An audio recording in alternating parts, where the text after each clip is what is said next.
Hello, how's it going, people? Welcome to the stream. Hope everyone's doing great, has had a fantastic day. Everyone's having chill Monday vibes, especially after things we saw over the weekend where Arsenal lost they drew against Brighton. Was a rough watch. We talked about it yesterday. Wasn't great. Talked about the day before as well. Yesterday, obviously, we saw how Liverpool destroyed Manchester United. Odds on Ten Hag being the first manager to sacked in a way. Who knows what's going to happen with that. But, obviously, transfer window has closed. Today we saw some shocking news with the fact that Saudi bid for Trossard. Thankfully, Arsenal turned it down. It was reported that Arsenal turned it down, and it was said to be an important part of the puzzle, of the phases and everything. So that's good. At the same time, we saw I don't know if it's confirmed or not. Haven't had time to check, but Osimhen on loan to Galatasaray. How mad is that? I don't know if that's been confirmed or not, but during the day there were some very heavy links, and apparently Osimhen agreed to the loan. So I haven't checked. If you know it, please let me know down in the chat. Of course, if you're new around here, smash thumbs up, subscribe, hit that bell. Today we will talk. We will talk and we will discuss. Arteta in December basically will be here 5 years, which means also he has had 5 summer windows and 4 winter windows. Let's just say that, because in the first one he didn't do anything to shift this team around. So here today we're gonna look at his signings and we're gonna talk about them. We're gonna see how they have played, have they been useful to Arsenal, and we're gonna basically rate them, how they have performed for Arsenal, because it's been five windows, 5 years, 600 plus million spent, and you could argue nothing to show for it. So obviously there is something to show for it. There's growth. We have our back in top 4. We finished second twice and stuff like that. But this latest window has been very underwhelming, so we're gonna talk about that. Big up everyone in the chat. Big up Nathan. I'm doing fine. Thank you for asking. I'm doing fantastically well. So far, Arsenal created 3.0 big chances per 90 and missed 2.3 big chances per 90. And that shows Erling Haaland alone has more goals than Arsenal this season. Genuinely, he has 7 goals, Arsenal have 5 if I'm not mistaken. So it's not looking great. Genuinely, Erling Haaland alone has outscored Arsenal. Mad, how mad is that? It's almost like you buy a proper striker, you actually can win games. Big up Charles in the chat. Big up BX Gunner in the chat as well. Big up. Thank you for joining me. Thank you for joining us, to be honest, not just me. Thank you for joining us. Is Sterling taking us to next level? I talked about it yesterday quite a bit on the stream, and in my opinion, given the fact that he is coming to Arsenal, Arteta knows him, and Arteta has coached him, managed him, and single-handedly has worked with him one-on-one. And in my opinion, he is more of a system player for Arteta and Pep Guardiola, the way he used to play. I think he actually could be. For me, he should start against Spurs. That also says kind of a lot, I'm not gonna lie, because all 4 left wings is a big questionable one. Generally, it's a bit of a questionable one. But overall, for me, he should start at Spurs. Does he take us to the next level? I wouldn't say per se, but overall, I think he should. He should be taking us in the next level in terms of that. Arguably, he's the most technical winger we have. And everything. So that, I think he should be taking us to somewhat better level, because wingers wise we are quite thin in that instance.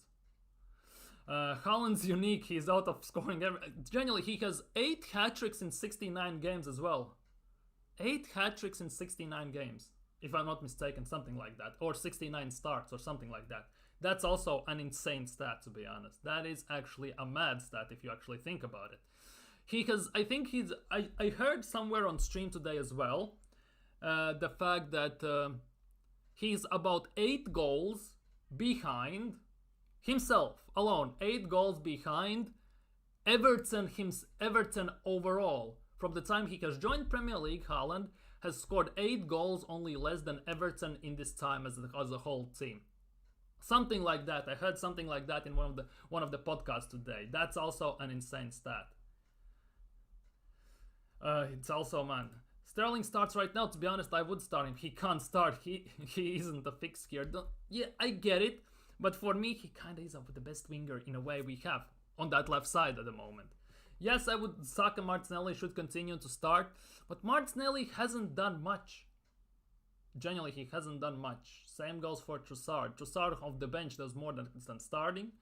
That's true. But at the same time, last season, he scored more goals starting than coming off the bench, actually. He scored more starting than coming off the bench. That's also quite interesting. Sterling will hit the ground running. I've been thinking about the Spurs game. With Rice and Merino unavailable, Ange has no idea how that left side will look. No nail down left wing, 8 or left back. Arteta must use this to his advantage. He should be using that to this advantage, because one of the biggest things at some points and one of the biggest flaws at certain time for Mikel Arteta, as much as I love to see that we have kind of consistent starting 11, was the fact that he had the same starting 11. So everyone, it's pretty much predictable where everyone's gonna start. Left wing, right wing, striker, midfield, defense, everyone was kind of locked in. Now the fact is that we don't have a distinct left back, distinct midfielder, distinct left wing in a way, kind of throws spanner in the works. And not just for Ange, but for Arteta as well. So that will be quite interesting to see what he cooks up. Yet at the same time, I have a very sneaky feeling that he will start still Timber at left back. Or, he will start Timber at left back. He will play most likely like double pivot, defensive double pivot, where we will have two grandfathers in the midfield of Partey and Jorginho. Because he actually doesn't have the luxury as well to maybe start Havertz in the midfield. As much as we hate to see it, he actually doesn't have the luxury to do that. If you think about it, actually. Because then he doesn't have anyone to play up top. So that is kind of a minus and a plus at the same time. For us Arsenal fans, and a minus for Arteta, because he loves Havertz in the midfield. It feels that way at sometimes.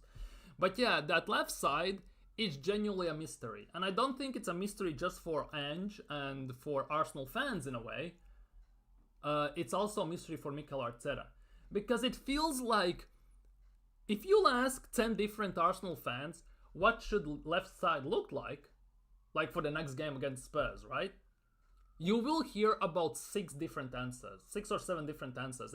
Someone will put Calafiori there, someone will put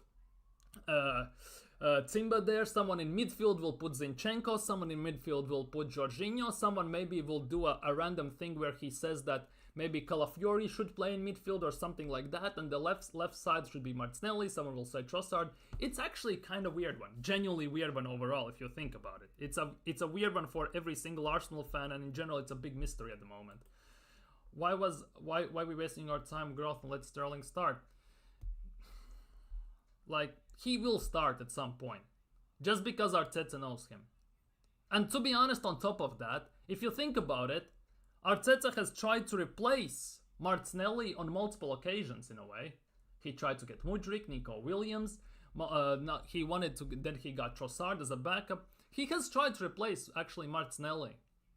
Because, let's be real, if we sign Mudryk, there's bigger chance or not that he starts. If we sign Nico Williams, bigger chance than not that he will start over everyone on that left side. So he has tried to replace him. So signing Sterling and maybe starting him at a certain time actually doesn't mean, it could be a thing. Sterling is better than Martinelli and Trossard on the left wing. You start the best player. Yeah, you could say that, genuinely. And at this instance, as people may label Sterling dead, he still got 14, 15 points, goals plus assists, last season in the very disrupt Chelsea side. So if he plays under proper system, and actually he tends to play like a system player, as he has worked with Arteta, he should know the weaknesses and strengths, he actually could do very well there. Let them recall him. Let them. Whatever. But in half a season, who knows what's going to happen in half a season. We might be the first in the league, although it doesn't look that way right now. We actually might be even, if you think about it, 4th or 3rd. Because based on how we have played so far, no many inklings that we actually could be in that very close to City, because we are already 2 points behind. And the games we have to play this upcoming next 6-7 games, it's actually hell on earth. Unless Jesus is fit by then. Yeah, but I don't know. I don't know if Jesus will be fit. Why shouldn't start? Sterling can't be starting. He will start. At some point, on certain games, he will start. And in Premier League, he will start as well. What project? This project needs to go bang, and it's not gonna go bang this season as well. And to be honest, Sterling in a way is our best left wing. And if you want to go this project to get somewhere, you must start Sterling. You could put a very solid argument for that, genuinely. Sterling is the finished product and experience. Sterling isn't for me, Sterling isn't the finished product for that left side. Yet at the same time, he actually could do the things there. He actually could do very good there, in my opinion. Taking away from the project by bringing in quality. Exactly, he's here for 1 year to help us over the line. That's the thing. There was no reason to loan him in unless you want to play him. And if you want to play him, he has to start. Because Sterling, yes, he gets paid only 100k by Arsenal, but 100% he needs some game time. And if we just look at overall, Saka never gets subbed off pretty much whatsoever. And even if he gets, then sometimes nothing happens because we had Nelson. And Sterling will start because left wing already is a big problem situation for Arsenal overall. So Arteta will try and fix it by starting Sterling at some point. Definitely. He will explore that option. 100%. He's 29 in his prime, not over the hill. Well, he's not washed. I think his overall has been a bit ruined by Chelsea because going to Chelsea definitely isn't easy. So we'll see how that goes. Our fixtures over 7 days: Spurs, Bolton, Atalanta, and City. We won't play Bolton over the next 7 days after international break because that Bolton game will be postponed due to the fact that we have the Champions League game against Atalanta genuinely the day after. My guess is that it will be squeezed in the week after City game or the next week after that. For 24th, I think it is September, something like that. Like 24th, 25th, in those occasions, if we don't have Champions League games, it will be squeezed in there. It will be squeezed in there. Because Bolton will be postponed at some point. We have Spurs away, Atalanta away, and City away. We have all those away games. And Bolton is the one that is kind of an odd one there, which will be postponed. Anyhow. Anyhow. The reason why this stream is today. Let me have a sip. And here it is why. Mikel Arteta.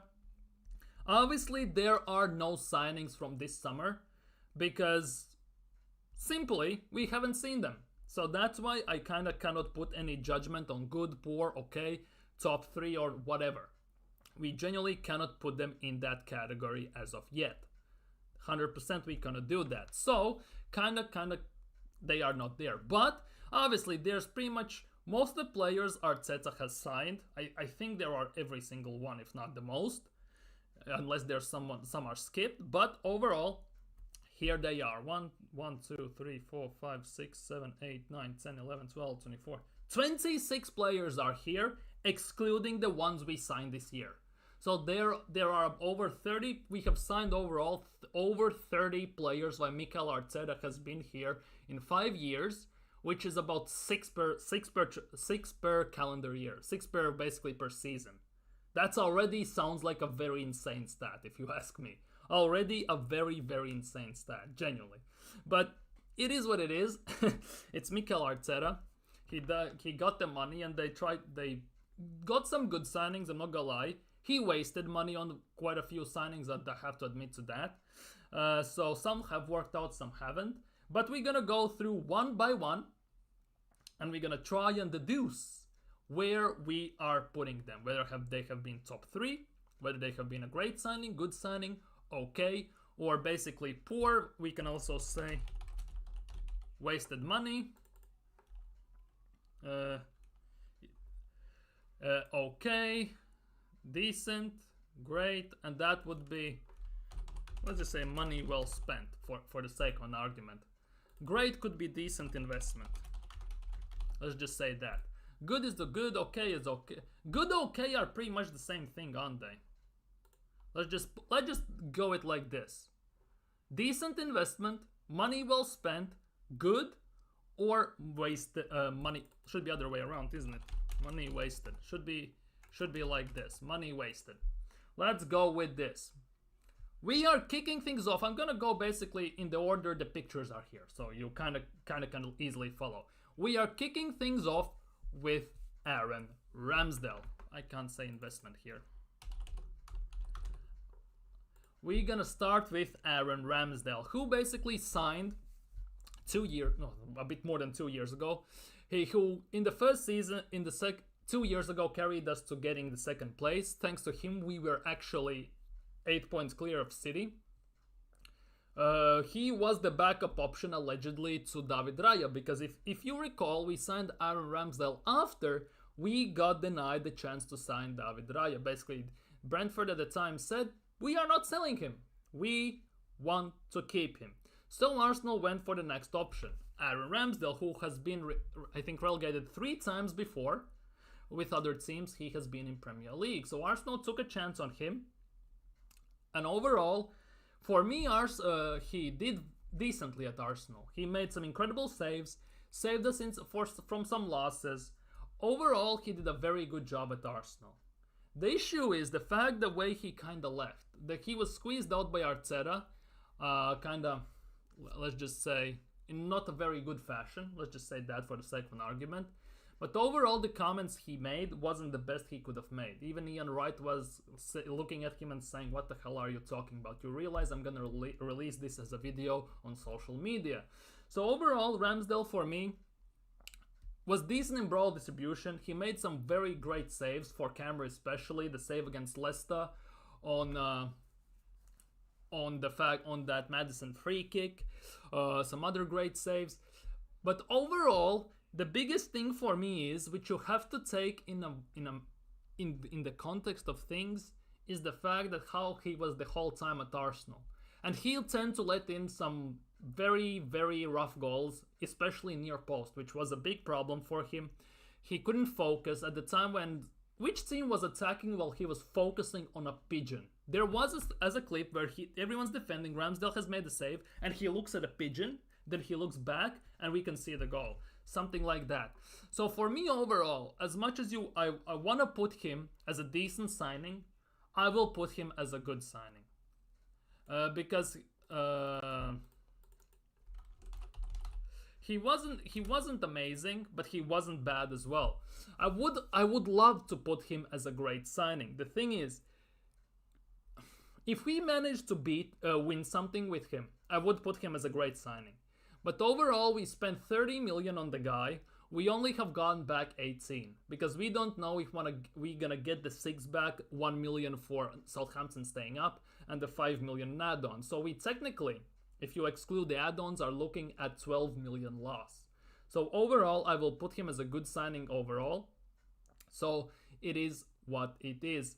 That's my thoughts on Ramsdale. Let me know what you think, and we're gonna slowly move on. I really feel that money wasted pile will be hella big. Just putting it out there right now. Sambi Lokonga, on loan at the moment at Sevilla. Was playing yesterday against Girona, was watching him play, didn't do anything great, got put in a yellow card. Got sold as a dream basically when we signed Sambi Lokonga. We got told by Vincent Kompany that he's the next Yaya Toure, and we have seen all how that has gone. 17 million spent on him wasn't definitely the best investment. 17 million for that guy definitely wasn't great. He had a few games where he looked very decent, yet overall when he played against big teams you could see that he is kind of out of his depth. He got loaned out on multiple occasions. He got loaned out to Crystal Palace. While Patrick Vieira was there, he was playing. As soon as the new manager came in at the time, he got put on the bench and pretty much didn't see a game ever since. Then he went out to Luton. He was more or less a regular starter for Luton in my opinion. And he was playing games when he was doing some very good, and he was doing also very bad. So very inconsistent performance for me. So the thing is, if we are the biggest thing when you have to take this all in context, which I know Top Gunners really love the word context, is the fact that, let's just say, if Arsenal were in phase 1, right, in the first year of Mikel Arteta, and we signed Sambi Lokonga kinda then, it wouldn't be such a big thing.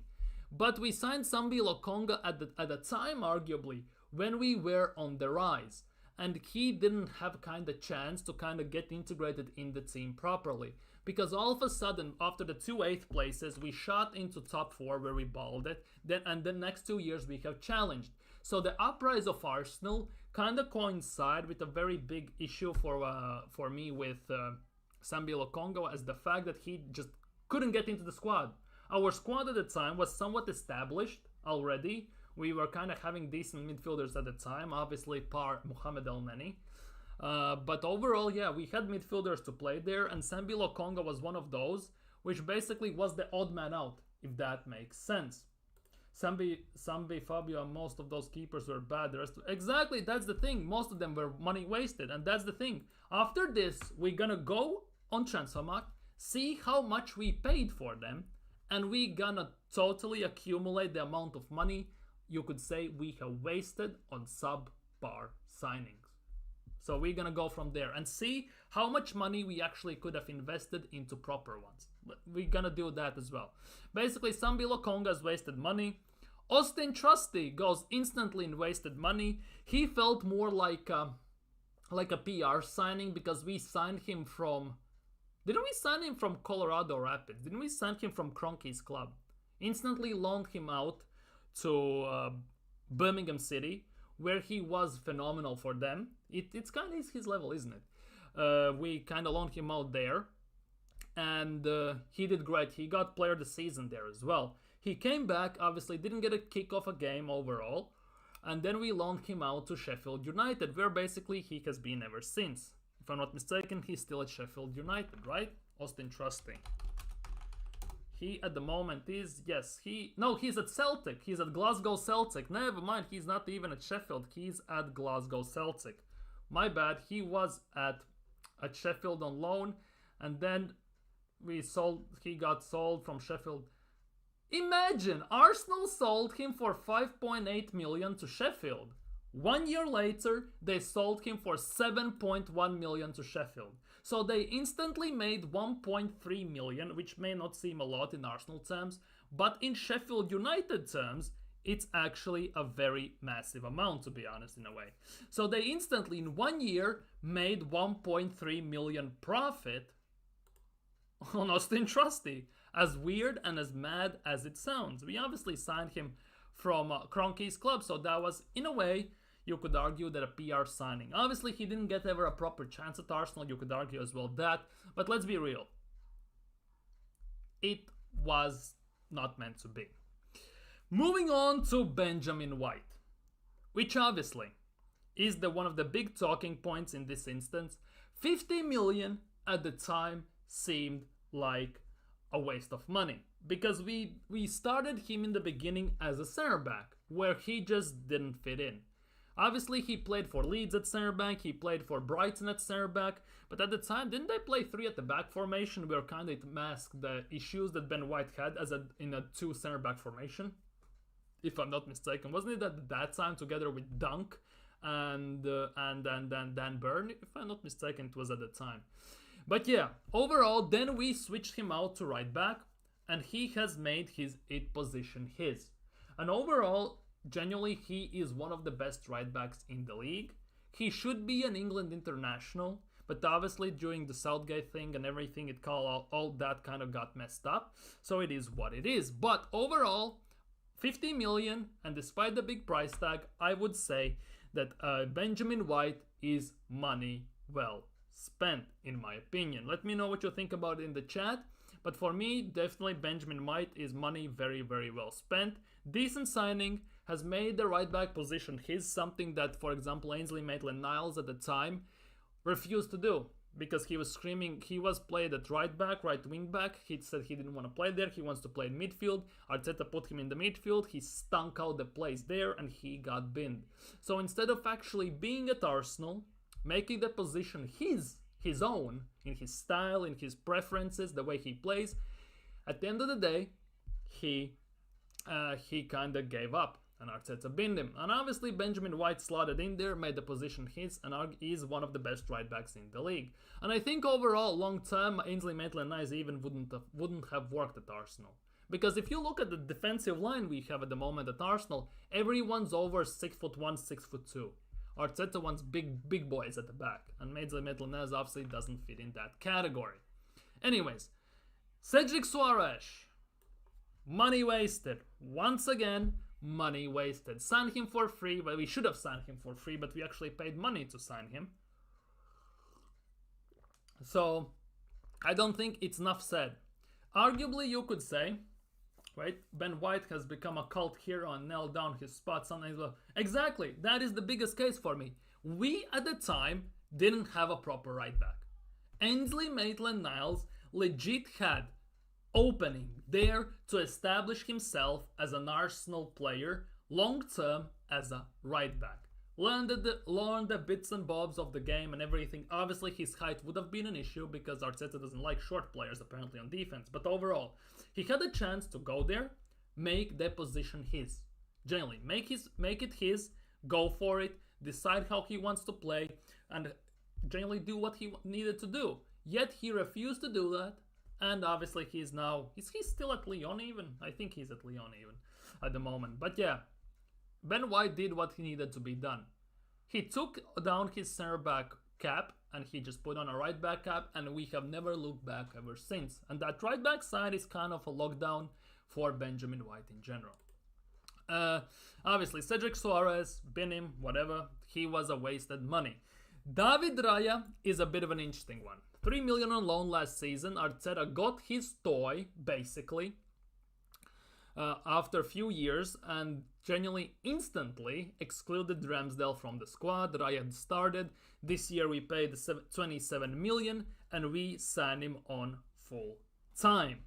The big thing about David Raya is, last season, in the beginning when he started to play, he was very shaky. His ball distribution was somewhat decent, but he still had one of those bozo moments in him, that had Ramsdale, same that Gabriel even had, and everything. He tends to hold on to the ball a bit longer and everything. He conceded some very questionable goals, and obviously his height in this instance is a bit of an issue, I'm not gonna lie. However, last season, he won the Golden Glove. Yes, there is a big argument to be made that our defense, best defense in the league, mind you, last year, bailed him out big time. There were many games where he didn't have to do much, make some odd easy save here or there. But there were times when his name was massively called upon and he didn't deliver. He let in some questionable goals, similarly like Ramsdale. However, this season it has been straight opposite. The defense is letting him down, and when his name has been called upon, he has saved Arsenal big time. Raya it feels like he has glue in his hands, because when he catches the ball, he almost never spills it. He just sticks into his hands.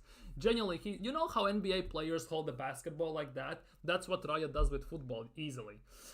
For me, the thing is, if we didn't have Raya in goal, you could argue if Ramsdale could have saved those, but if we didn't have Raya in goal these 3 games, we would have, arguably, it would have been much dimmer view at the table and at Arsenal season than we are looking at right now. Because the Wolves, when Strand Larsen headed the ball, he made a world-class save in opposite direction when he dove, and he just stick his right arm out and saved the goal. Same happened against Villa. Yes, Watkins missed empty net, but the save he made into empty net when Watkins had his second chance, another world-class save. And on the weekend against Brighton, once again, he saved us big time. Because Ayari took a long shot. Yes, he had 70% of goal open and Raya was on the other corner. But Raya was slowly getting up, not slowly, but quickly getting up and trying to dive to cover that corner. And Ayari shot in the corner where was Raya. But obviously he had moved away a bit and everything, and he saved the shot with his feet. Again, thus saving us from conceding a goal. Because let's be real, if Raya doesn't make that save against Strand Larsen against Wolves in the first game, it would be 1-1, right? And we don't know what would happen in the second half. If Raya doesn't save the Watkins shot into empty net when it still was 0-0, we all know if Villa would have gone up, 95% chance we lose that game. If Raya doesn't save the shot in this weekend against Brighton, 100% we lose that game. So for me at the moment, until he proves me wrong, because he has definitely, to this season, looks much more confident, much more energetic, and trusts his defense and himself as a player in goal to take the ball in his feet, to distribute the ball and everything much, much more. I think he also has gotten accustomed to a role where Arsenal don't face as many shots as Brentford does, obviously. So he's not always in the mix. He doesn't have to focus all the time. He just needs to be on it when it matters. And this season he has done that. So at the moment, for 30 million, I will put him as a great signing. Because this season he has saved us big time. Obviously, in coming games he can let us down. I don't wish him on that. I hope it doesn't happen. But so far, there is more positives than negatives, more pros than cons, and I would say that Raya overall has actually been a quite great signing so far. Declan Rice, 105 million signing. This will be a rough one, I'm not gonna lie. Because did we overpay for Declan Rice? Yes, we did. Is he being used properly by Mikel Arteta? No, he isn't.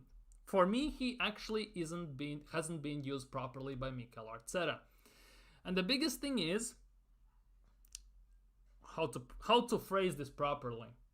He cannot be a box-to-box 8 who pushes up high on the pitch. Because we saw that this year as well, especially this year, that he is very winded before halftime.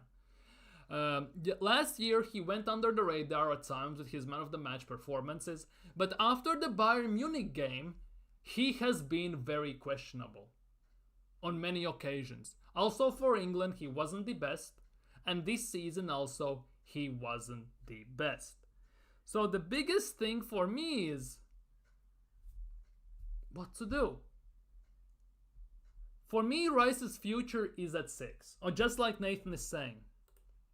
Rice's future is at 6. I just remembered that Ramsdale mistake against Brentford. Here we go. Rice's future is at 6. For me as well, I think the biggest plan with Merino coming in was putting Rice at 6, Merino at 8, and obviously Odegaard at 10. So that would be the midfield. I think that's how Mikel Arteta sees it. So this will be very controversial, but for 105 million, I will put him at the moment as a good signing. I just cannot put him at great signing just yet. The red card over the weekend, I would say last half a year, he has been underwhelming. Yes, the first half of the season when he just signed, you could argue he was brilliant. He was very under the radar with man of match performances, scoring the winning goals against United, against Luton Town and stuff like that. But overall, for 105 million, you would expect more. This good signing part definitely could rise to great and money well spent, especially if he gets to play in that number 6 role properly when Merino is fit, because I think that's the plan. Rice at 6, Merino at 8, and Odegaard as a 10. And then we win something. Because it's hard to justify 105 million signing when you haven't win anything. That is for me a big issue. Because last season you generally thought that with Rice's signing, the way we scored goals the season even before, he would be technically the last piece of the jigsaw to get it over the line. And we still didn't get it over the line. Now we have other issues. We don't have a striker, backup for Saka properly and everything. So for me at the moment, it is just a good signing. I'm sorry if you disagree, but that's the way I see it. That's the way I see it at the moment. Fabio Vieira, money wasted. Genuinely money wasted. 34 million for what? For what? 34 million paid for what? At the moment, I have no idea. Because I will bang this drum and say it all the time. 3 things I remember from Fabio Vieira over 2 years he's been at Arsenal. Scored a goal, long shot against Brentford, which he didn't realize it was gone in himself until everyone started to celebrate. Red card against, I think it was Wolves. And some key passes in one of the FA Cup games. And that's about it. Rest of the time, he has been on the bench. he's been injured or he has had very subpar performances, very underwhelming. Now he's been to loan to Porto, good luck him there, let's see how he does. But so far, it has been wasted money signing. 34 million down the drain. Moving on to Gabriel Jesus. 45 million signing. Very unlucky with injuries. Because before he got injured and moved to World Cup, he was actually in a very good form. He was actually one of the main key pieces for us going forward, shooting and scoring goals. So the big question is, where do I put him? Because he hasn't done much since then. He's been mostly injured. When he comes on, at times in the box, he tends to hold on possession too much. For 45 million, mind you, that is money we could have signed at the moment this summer, Ivan Toney, by the way. Just let that sink in at first. And overall, I genuinely believe that something is missing. Something is missing with him in Arsenal's team. Because he has said himself that scoring goals isn't his main priority. So for me, I cannot put him as a great signing. Because he's too injured. Too injured, and he cannot help the team when you are injured. Two of the best abilities, accountability and availability. And he is not available for quite a bit of time. So at the moment, he is just a good signing. I cannot put him as money wasted in general. But overall, I'm not gonna lie, if he gets injured once again for 3-4 months, easily he is just a money wasted signing. Because the fact that he gets so injured, 45 million, you could have signed a proper striker for that money. He doesn't score enough. He's never had more than 15 goals a season in Premier League. It's not a great look for Arteta. Generally, not a great look. Anyhow, Gabriel Magalhaes, not gonna lie, 20-something million, money well spent. Arguably, the best signing under Arteta's regime Edu has made. Because Edu also signed Saliba and Martinelli under Emery, right? So those we don't count. So Gabriel, for me, is the best signing under Arteta that Edu has made. 100%. Best signing. For me, at least. Genuinely. Nothing more to add. Yes, he has the Bozo moment. And it's a big question mark for me why we have signed Calafiori. Because he's not an out-and-out left back. He's more of a left center back. Maybe at the 3 at the back formation overall. But is already Arteta looking to replace Gabriel because he makes too many mistakes? That is the big question for me. Because at this level where we are, thin margins basically cost you points and cost you games and cost you titles. And Gabriel tends to have of those. Although since the World Cup, you could say he has been our best defender. Genuinely, arguably. So for me, the big question is, have we signed Calafiori for long term to replace him? Because we have already allegedly explored the option of selling him last year. When Partey was playing right back, Gabriel was benched, Saudi was in for him. So there are lots of questions to be answered, obviously. But for me, until he stays at Arsenal, under Mikel Arteta, for Edu, this has been the best signing at Arsenal. The best signing at Arsenal. Without shadow of a doubt for me. Jakob Kivior, 20+ million, wasted money. Why did we sign him? What was the point in signing him? He's a left center back who we tend to play at left back, yet he cannot invert. And when he played at center back in pre-season, for example, he still looked out of his place. Yes, we said that it's not the right thing to do, but we played him there and he still looked off pace. He couldn't do anything. He got outpaced by mediocre players. So it is what it is. So let's see what's gonna happen with that. But for me, at the moment, Kivior is money wasted. Now, give me a sec.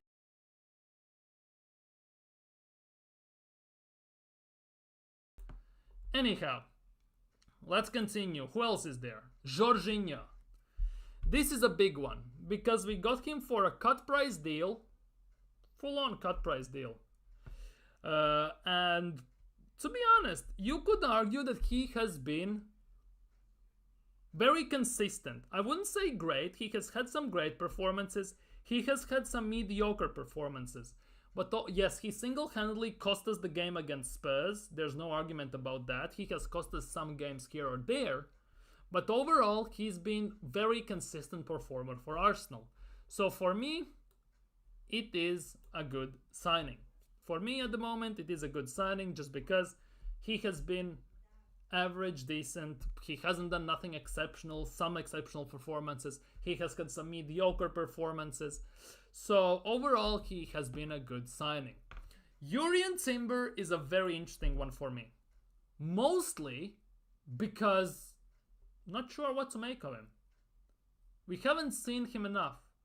So for now, I'm going to put him as a good signing. Because in the beginning of the last season, when he played in Community Shield at the left back and everything, he looked great. Not gonna lie. He arguably was man of the match. Because as soon as we took him off, put Zinchenko there, we were conceded to 1-0. But overall, yeah, now he has started this season. Yes, he has been caught out of position at times, but that also could be due to lack of game practice for a whole damn year. We haven't seen enough. So for now, for 40 million, I'm going to put him as a good signing just because we haven't seen just enough of him. Genuinely haven't seen enough of him. Now, this is the big one. Kai Havertz. Kai Havertz. What we can say about this guy? Is he a striker? Is he a number 9? Is he a number 10? Is he a number 8? God knows what Mikel Arteta is thinking. 65 million price tag doesn't do him any favors. He's not a natural striker. We saw that on the weekend. He missed a chance that most of the strikers would score, yet he had scored a brilliant goal by chipping the goalkeeper, which he should have done also in the second chance. But it is what it is, we digress. Played half the season in midfield, which wasn't great. But overall, for me, the biggest thing about Havertz is Havertz money, 65 million, plus 10 million gets us Maddison and Kudus, which easily would cover half of the issues Arsenal would have had this transfer window. So for me, it's money wasted signing. Yes, in some weird scenario, he can win us a league or win us Champions League. In some weird scenario, he could maybe start scoring. But overall, for the money we have paid for him and for the return on the investment we have gone on him on the pitch, it's wasted money. Because those 65 million, 100% could have been better invested for long-term players overall. That's how I see it. Let me know if you disagree or agree in the chat. Leandro Trossard, Trossardinho, Bossard, arguably one of the most clutch players Arsenal have had off the bench ever. Whenever he comes off the bench, he sets the world alight, he scores goals, he carries the team over line. We have seen it on multiple occasions, countless times. However, when he starts, if he would start consistently, maybe the performances would change, but when he starts, doesn't perform that well. Yet at the same time, the biggest thing about him is, and which I respect a lot at the moment, is his patience. Because Martinelli can drop stinker after stinker, he can miss chances, and he still would start over Trossard. Yet Trossard is not complaining, he's doing his job. He's doing a brilliant impact sub type of situation here. When he comes off the bench, instantly brings something fresh to the game. For me, the best finisher in the team we have at the moment. So for me, he has been a great signing, especially if you encounter the fact how much we paid for him and for the output we have gone out of him in general. Especially due to the fact that if you, let's just say for last season, compare Bukayo Saka's stats in Premier League to Leandro Trossard, right? If you take away Saka's penalties, because Trossard doesn't take penalties for Arsenal, he scored the same amount of goals as Bukayo Saka. And on top of that, he did in half the time he played on the pitch. Trossard played about 1,800, 1,900 minutes overall on the pitch, while Saka plays every single game almost from bell to bell. So that is a big thing for me. That has been a great signing. Marquinhos. Should have been for free. We paid 3 million on top to keep good relations with freaking Sao Paulo, and since then we have done no business with them whatsoever. So he definitely is money wasted. Martin Odegaard.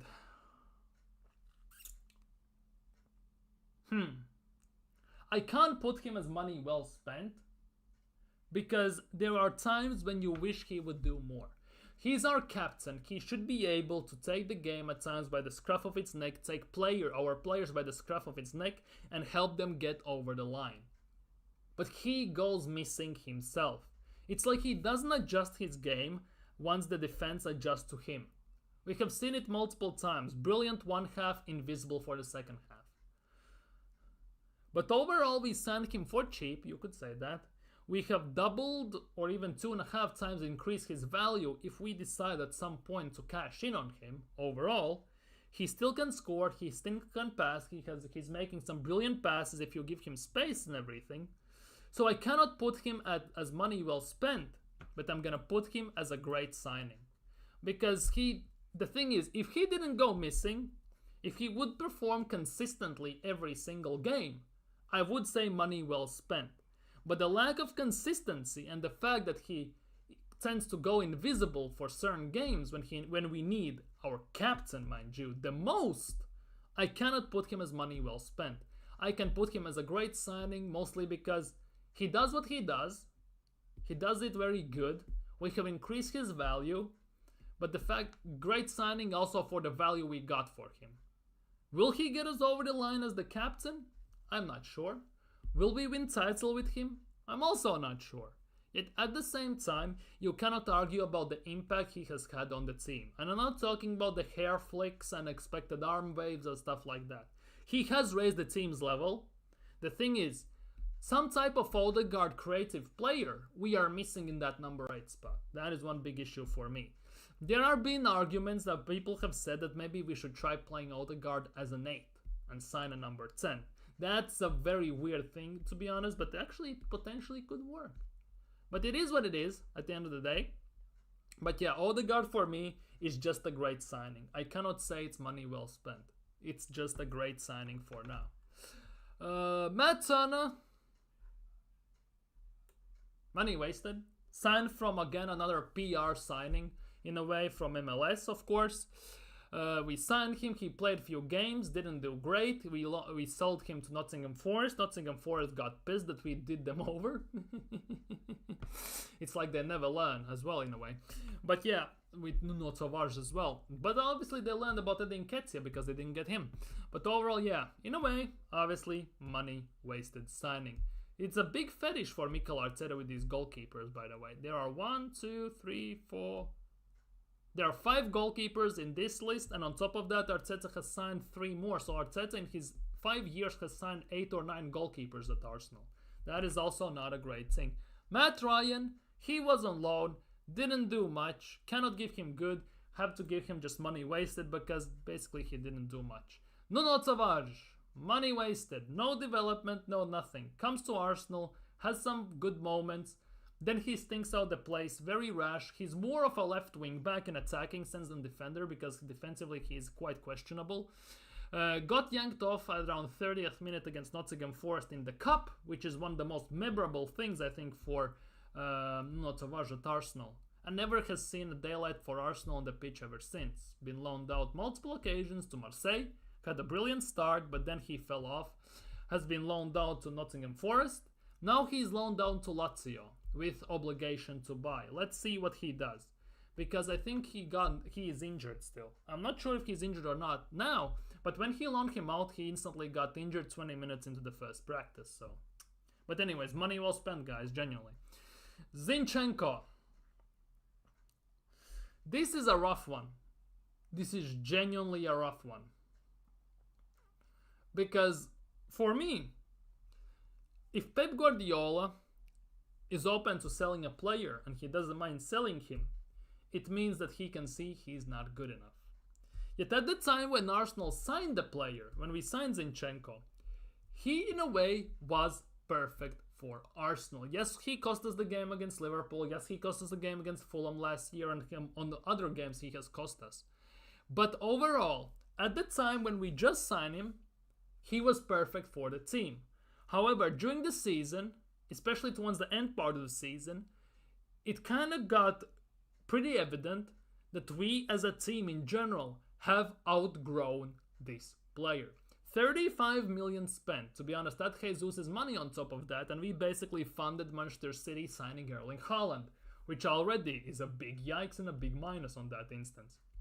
But yeah, we have outgrown him as a player, more specifically from the left back spot, because as much as he offers us going forward, inverting from that left side, the same amount, if not more, he takes away from the defense. Because Gabriel needs to cover two positions, and obviously one man cannot be at two places at once, which is a big issue for Arsenal, even though we had the best defense in the league. There's no coincidence that we play Kivior there at times, and now we play Calafiori most likely there, Timba. Plus, you could say, and it's actually true to be honest, Zinchenko is more injury prone than Tierney. So for me overall, money wasted signing. 35 million down the drain. Pablo Amari, bin him to Monza, whatever. I can't see who is that. Give me a sec, let me check who is that. I cannot see open. I cannot see who is this guy. Who is that guy? I cannot see. Runnerson, money wasted. Tomiyasu is a good signing if he wasn't as injury prone. That's a big issue for me. Injury proneness makes me put him a money wasted pile, but when he plays and he's on form, he is him. He can play all across the back line. Remember how he pocketed Mohamed Salah when he was playing as a left back, because Salah loves to cut in on that left foot.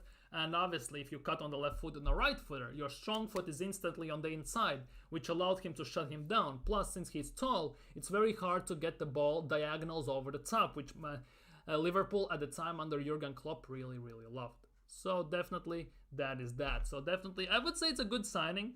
Just wish he would be more more durable. Willian, obviously, money wasted. And I cannot make out who is this guy. Genuinely cannot make it out. Cannot make it out who is this guy. Give me a sec. I want to find this out. Who is this guy? Who else we have signed under Mikel Arteta? This is a weird one. I cannot figure out who is this guy. Arsenal. I don't know who is this guy. But if I don't remember him, that surely is money wasted signing. Genuinely, that is money wasted signing, isn't it? Is he a defender? Is he an attacker? Is he a midfielder? Lokonga we had. I'm gonna put him there just on premises that I don't see who that guy is, because there is no, like you see. There is no, like, I don't know who that guy is. I'm very sorry, guys. Our players are still too emotional, need more mature figures, and Merino looks like he can... Yeah, that's the thing. We need in the team, at the moment, winners. Winners who know how to stay calm and composed under high-pressure situations, or at the times when going gets rough or tough and you need to get it over the line no matter what. And at the moment, we don't have those players in our squad. We need someone who stays calm, cool, collected at times, who says the guys, slow down, take a breath, and let's go again. Genuinely, we need someone who does that. And we don't have that. We have only just young players who just push ahead. We have some mature players, but it doesn't look like we have enough. And the biggest issue is also we don't have winners in the team. Proven winners who have won something on consistent basis. Now we have Sterling, by the way, right? So that is the only one who we have as a proper winner. Obviously Jesus and everything, but he still is a bit of a crybaby. So Sterling arguably is the one who is actually a winner. I still cannot get over who is this guy. Who is this guy? Who is this guy? I cannot figure this to save my life. Anyways, doesn't matter. So as you can see, we have 1, 2, 3, 4, 5, 6, 7, 8, 9, 10, 11, 12, 13, 14, 15 players here in this money wasted pile. So now what we're gonna do, we're gonna go to Transfermarkt, see their values, and basically sum it up to see how much money we have wasted on these subpar signings. So we're gonna kick things off with Sambi Lokonga. How much did we sign him for from Arsenal? From obviously 17.5 million. We're gonna basically count euros, so we're gonna afterwards we're gonna convert them into pounds. Let's be real. Then it's trusting. I generally believe it's gonna be hell of a number. I'm not gonna lie, because we just gonna count what we. Obviously, we bought him for 1.8 million. We sold him for 5.8. So we made 4 million profit on him. Technically. That's the thing. We can make 4 million profit. So that is a case where it's money decently spent. Although still, Sheffield United 1 year later sold him for even more to Glasgow Celtic, which is actually mad. So it is what it is. So Trusty we don't take into an equation. Let's just say that. How much was Cedric? I know it should have been a free signing, but we decided to pay money for him. That is a big thing. Cedric Soares. At the moment, a free agent without the club. Arsenal signed him for free, right? Should be a free signing. We signed him on loan transfer and end of loan. How much did we pay for him? Because I think we actually paid some money for him, genuinely. Might be missing a trick here. Anyways, my bad. Fabio Vieira, was it a 34 million signing? I think Fabio Vieira was a 34 million signing. This will be a mad calculations here, by the way, guys. Mad calculations. Fabio Vieira. It was it 34 million, wasn't it? 34 million, wasn't it? Something like that. 35 million even. Holy crap. Plus 35. Wait, let's just check how is he doing in Portuguese league, by the way, this season. Liga Portugal. Let's see, because Portuguese league has kicked off.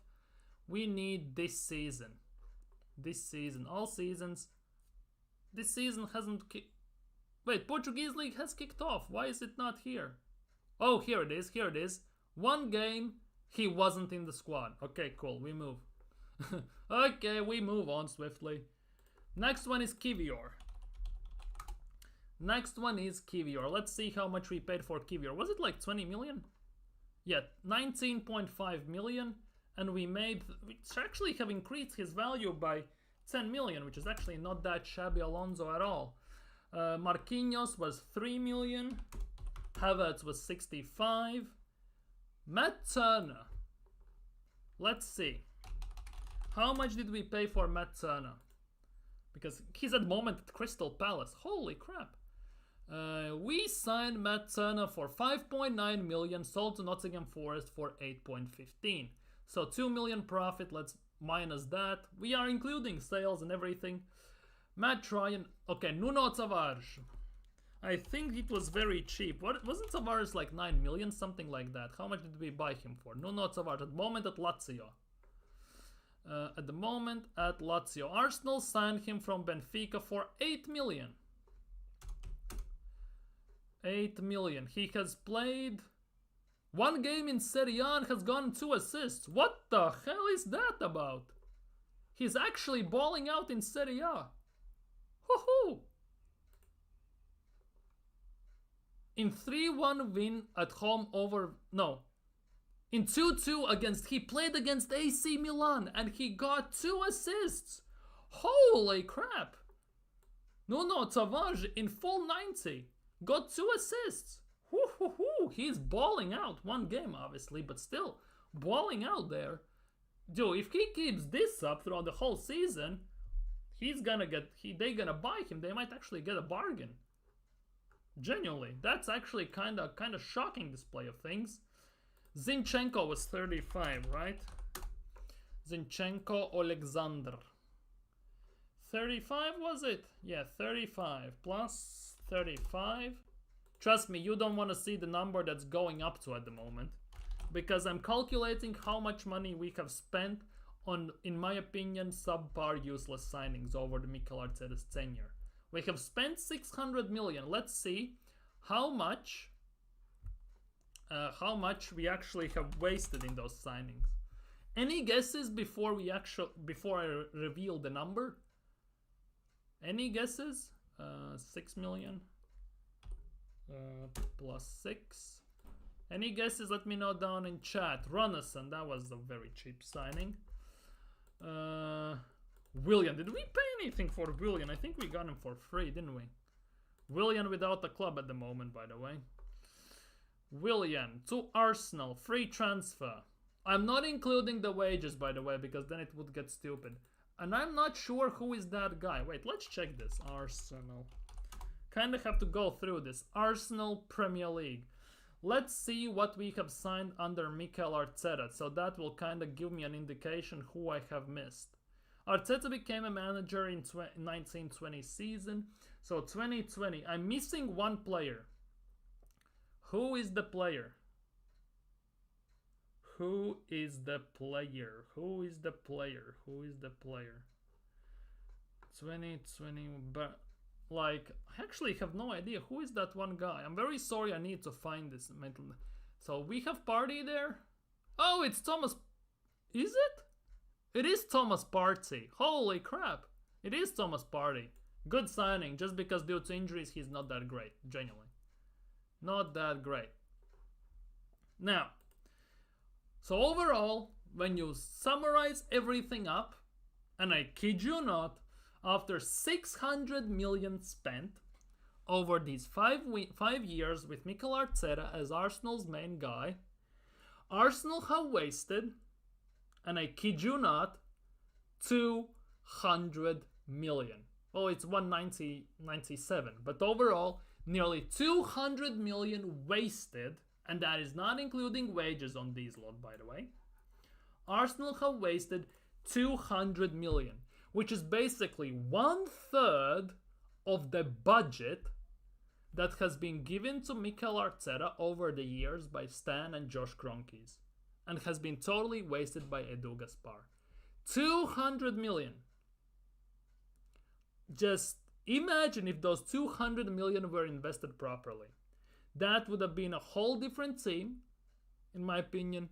Whole different outcomes by the end of the season. I genuinely believe we could have won something, because 200 million, easily we can sign Isak, Bruno Guimaraes, Gyökeres, Bruno Guimaraes for that money.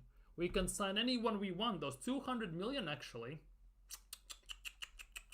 That is a massive, massive amount. Such a weird thing. Because I've been looking at this and thinking about this for now 3 years since we have finished second for the first time.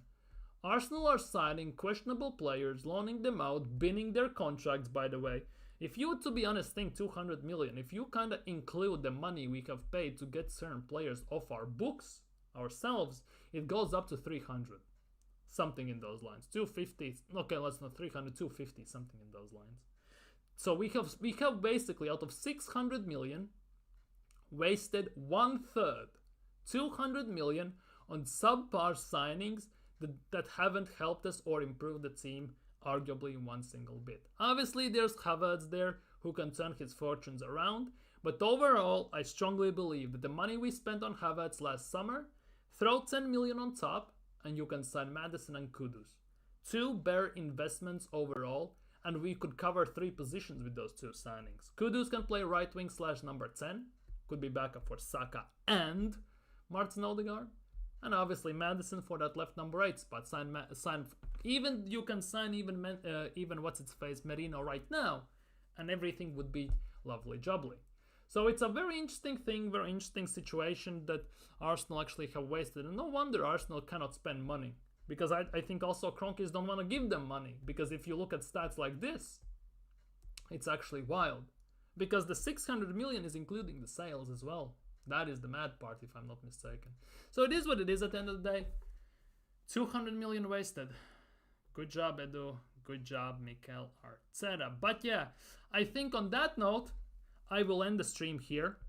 Thank you guys so much for chilling. Thank you guys so much for being here. Hope you had a blast in a way looking at the past over the last 5 years, because we are coming up to that time when Mikel Arteta has been at Arsenal for 5 years. There are talks about a new contract that might be signed. Well, I think it could be even signed already, just not unveiled. But I generally think that we shouldn't give him a new contract until April, until we see what is what, where we are in Champions League, where we are in FA Cup, Carabao Cup, and other instances. But yeah, it is what it is. But yeah, from me for you today, that will be it. So if you're new around here, of course, don't forget to subscribe. Don't forget to smash a thumbs up. Let me know what you think down in comments below. Take care, stay safe, and I'll genuinely will see you all tomorrow.